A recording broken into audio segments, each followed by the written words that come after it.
The chair recognizes Alderman Vasquez. Thank you, Madam Chair. I'd like to thank our city workers that were a part of this process. In every one of our city's departments, we saw a resilience and diligence that needs to be commended, especially in light of the challenges they had to face through COVID. I'd like to thank all of the department's leadership for their engagement in our budget discussion. I'd also like to thank Chairwoman Pat Dowell for presiding over this year's budget hearings. You've been masterful in keeping us focused and informed. I commend you for your patience, your discipline, and endurance in chairing these hearings, and I'm proud to serve with you. To Susie Park and Jenny Bennett from the Office of Budget and Management, I want to thank you both for being so focused and exceptionally engaging in crafting this budget. Every budget season, I am impressed by and grateful for your precision and your incredibly hard work. As my colleagues know, this year, my office, with the help of many interns and volunteers in the 40th Ward, crafted a preliminary budget proposal based on our mid-year data, the first time an alderperson has done so in over 30 years. Having seen how much work goes into every step of that process, I am uniquely appreciative of all the work you both put in to create this document. It is even more inspiring to see women and women of color like yourselves leading our city. Thank you for listening to and engaging with the ward offices and for doing your best to shape a working group that aligned with what I had proposed to Mayor Lightfoot last year. Our city thanks you for your service. What we see reflected in this year's budget is a result of tense but productive negotiations with the Lightfoot administration. Once again, as we did last year, the Black and Latino caucuses, led by the Progressive Caucus, built a coalition together to come to the table. Our collective vision was clear. The funds provided by the federal government needed to be invested in the people of Chicago. This is what we have heard time and time again from our constituents, from grassroots groups, and from the people of our great city. They wanted us to invest in them.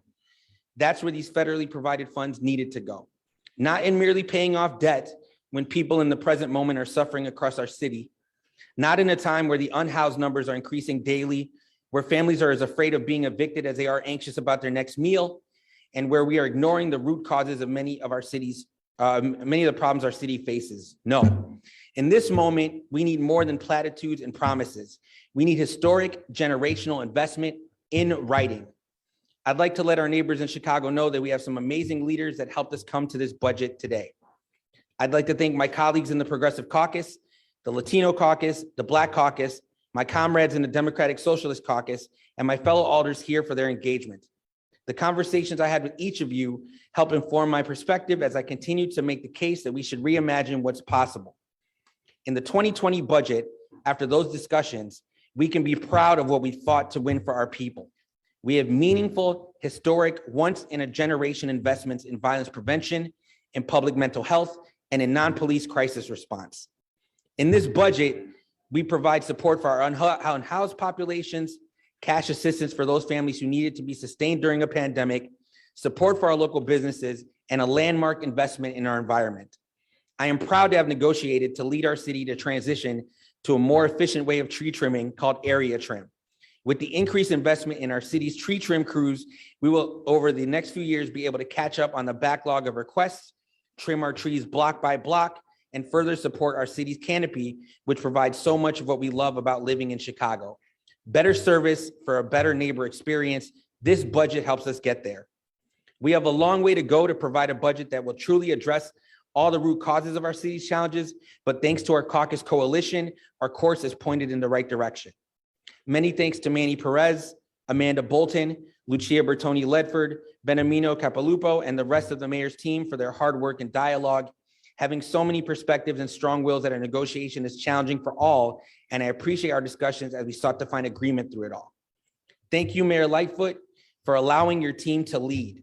You've got some really hardworking folks. We may not always agree, but it takes a certain level of commitment to our city to engage the way they do. I am thankful for their effort, and thank you for giving them the opportunity to show their skill.